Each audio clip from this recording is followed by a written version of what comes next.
Hello अस्सलाम वालेकुम नमस्ते सत श्री अकाल। कैसे हैं आप सब लोग। दोस्तों नीलम मेरे साथ मौजूद हैं लेकिन मौजूद नहीं भी हैं जहनी तौर पर। पाकिस्तान ने मैच हारा है और माशाल्लाह से बहुत बड़े मार्जिन से हारा है। नीलम कैसा महसूस कर रही मैं हैं? अब्राहम दसा स्टेडियम में मौजूद हूँ। आपने कहा मौजूद नहीं भी है। मैंने क्या महसूस करना है, जिनको महसूस करना चाहिए उनको महसूस करना चाहिए।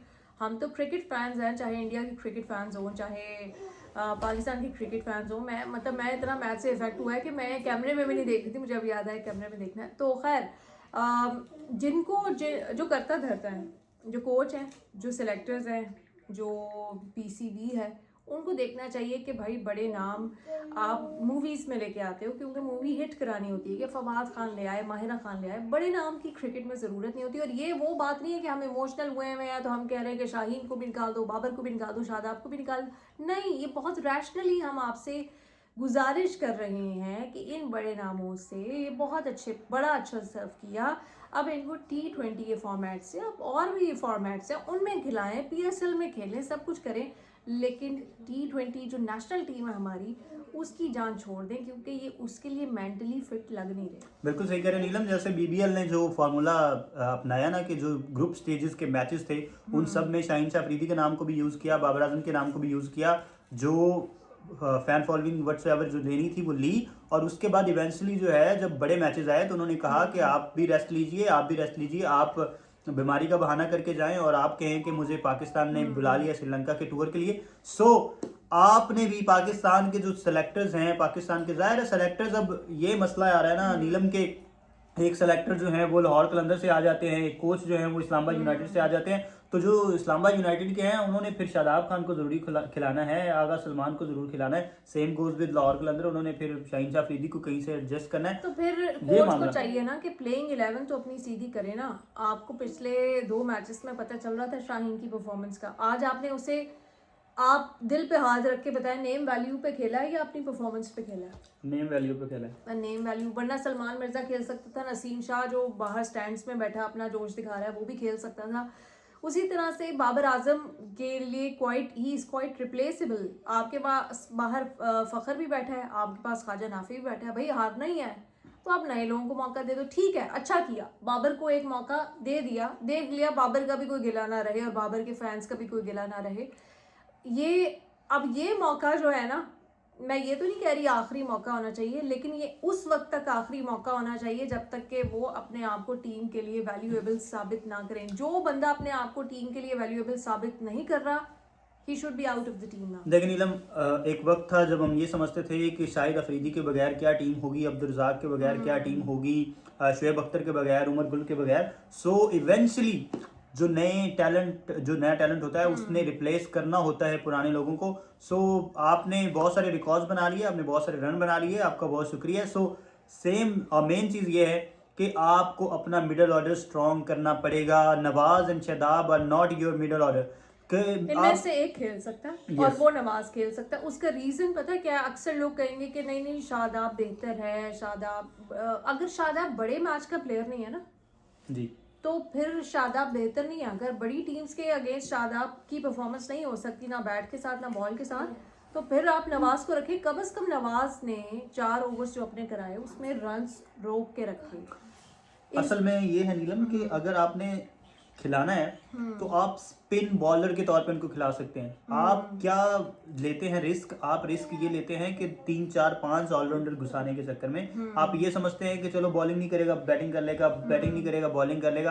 तो जब वो दोनों नहीं करते तो फिर मसला क्रिएट होता है। अगर आपको ऑलराउंडर चाहिए तो Saim Ayub is a brilliant allrounder. आप एक, आपके पास एक है, आपने नवाज को खिलाना है तो उसको बॉलर के तौर पर खिलाएं। और ठीक अब देखें ना, आपके पास 7 8 9 बॉलर्स हैं और आपको समझ ही नहीं आ रही किसको कहाँ पे बॉल देनी है, किसको नहीं देनी। आपका जो जिसको आप पार्ट टाइम बॉलर जो है वो कंसीडर करते हैं साइम अयूब, उससे आपको 4 ओवर पूरे करवाने पड़ रहे हैं। और जो आपका प्रीमियम फास्ट बॉलर है उससे आपको 2 ओवर करवाने पड़ रहे हैं। जो आपका प्रीमियम स्पिन बॉलर है उसने अपना स्पेल पूरा नहीं किया। सो ये बात है कि आपने अगर नवाज को खिलाना है तो नवाज जो पाकिस्तानी स्क्वाड में आया था थ्रू आउट, तो वो एक स्पिन बॉलर के तौर पे आया था। और फहीम अशरफ कब से हमारा सिर्फ बैट्समैन हो गया है? फहीम अशरफ, मैंने लास्ट चेक किया था गूगल पे, वो एक बॉलर था, एक बॉलिंग ऑलराउंडर था।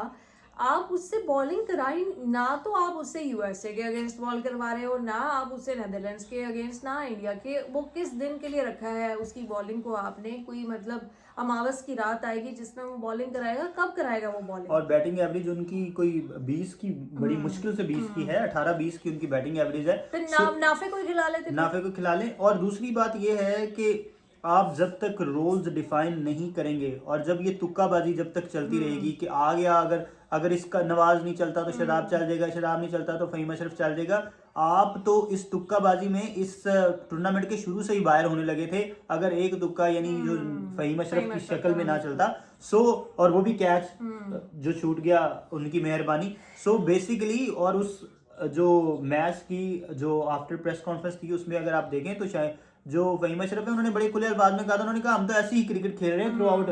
सो मतलब मुझे इस पे कोई प्रेशर वगैरह नहीं था। सो उसको क्या प्रेशर होना है, उसको पता है कि मैं ना तो बतौर बैट्समैन खेल रहा हूँ ना मैं बतौर किसी ने बॉलर खेल पूछना रहा ही हूँ, नहीं है ना, किसी ने सबको पूछना अपना नहीं। रोल क्लियर नहीं है। यस, जो बड़े बड़े नाम हैं जो वो उनको खेलेंगे। अपना रोल क्लियर नहीं है। ओपनर्स जो है आज साहिबजादा फरहान जैसा इंसान जो कंसिस्टेंटली परफॉर्म कर रहा है, आज के मैच में आप 175 चेस करने जा रहे हो, 176, तो आप कैसे मतलब स्टार्ट कर रहे हो? उसके बाद अगर वो चला ही गया तो साइम अयूब को अब इतना पता होना चाहिए कि छक्के मारना या बुमराह को बुली करने से बेहतर है कि आप थोड़ा सा रुको। और फिर बाबर आजम को, मतलब अब बाबर आजम को भी हम बताएंगे कि किस तरह से बैटिंग करनी है, तो फिर हम ही खेल लेते क्योंकि देखिए, किंग का खिताब तो उन्हें कोई मिला है। हम थ्रू आउट यही रोना रोते हैं कि जो है वो अपनी मर्जी की पिचेस मिलती हैं उनको, इंडिया को अपनी मर्जी के वो चीजें करते हैं, स्पिन ट्रैक होते हैं तो वो spin एक track ही है, जगह वो खेल एक ही रहे जगह थे। है।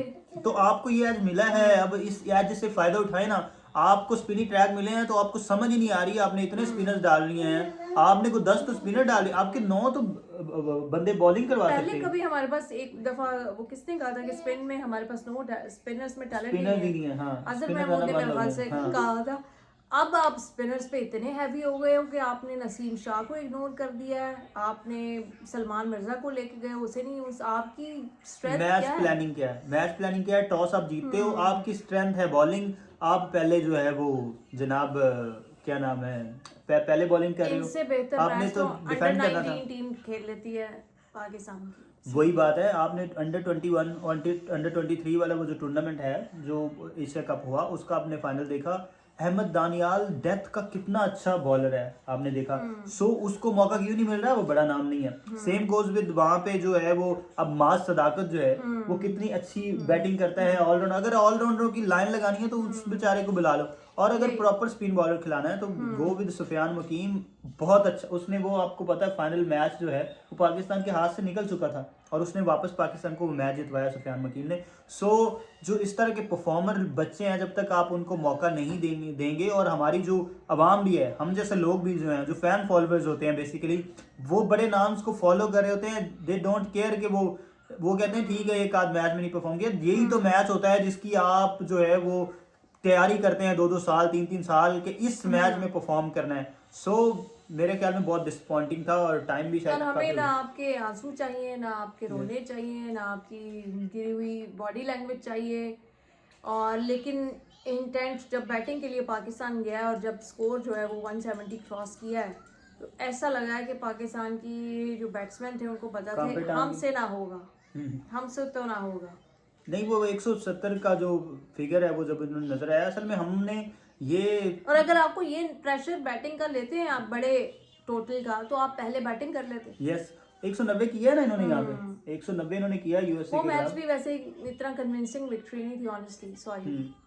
नहीं, मैं वैसे एक बात कर रहा हूँ कि 190 इन्होंने यहाँ पे किया हुआ है। सो बेसिकली अगर आप देखें तो अगर आप टॉस जीते हैं तो आप टारगेट सेट कर सकते थे, आप बैटिंग करें पहले। आपने 150 किया होता तो ये सेम प्रेशर जो है वो इंडिया पे होता, बिल्कुल। क्योंकि चेज करना हमेशा ही मुश्किलात का शिकार करता है। और तब जब वो उस्मान तारिक को लेके इतना डरे हुए थे, उस्मान तारिक को लेके जितना वो डरे हुए थे उतना मेरे ख्याल में ये भी डरे हुए थे। उन्होंने 10 ओवर जो है वो पहले वो नजर ही नहीं आया। जो मेन बैट्समैन उनका ईशान किशन, जिसने हमारी मतलब धुलाई की है, जिसने 80 के राउंड फिगर 77 स्कोर जिसने किए हैं, वो जब टॉप नॉच इनिंग खेल रहा है तो उसके दरमियान में लाना है ना अपने उस्मान तारिक को, ताकि उसको आउट करे। अब जब वो आउट हो गया है, वो सारी चीजें हो गई, तो उसके बाद उसको लाने का क्या फायदा। सो कप्तानी जो है ना वो कहीं ना कहीं हमें इफेक्ट कर रही है। एनीवे इस मैच पे हम अपना और टाइम नहीं ज़ाया कर सकते। बात सिंपल सी ये है कि जो 3-4 बड़े नाम हैं ये मूवीज़ जाके करें, कमर्शियल्स करें, व्हाटएवर, वेरी रिस्पेक्टफुली टीम में इनकी जगह नहीं बनती। चलें जी, धन्यवाद, शुक्रिया, अल्लाह हाफिज़।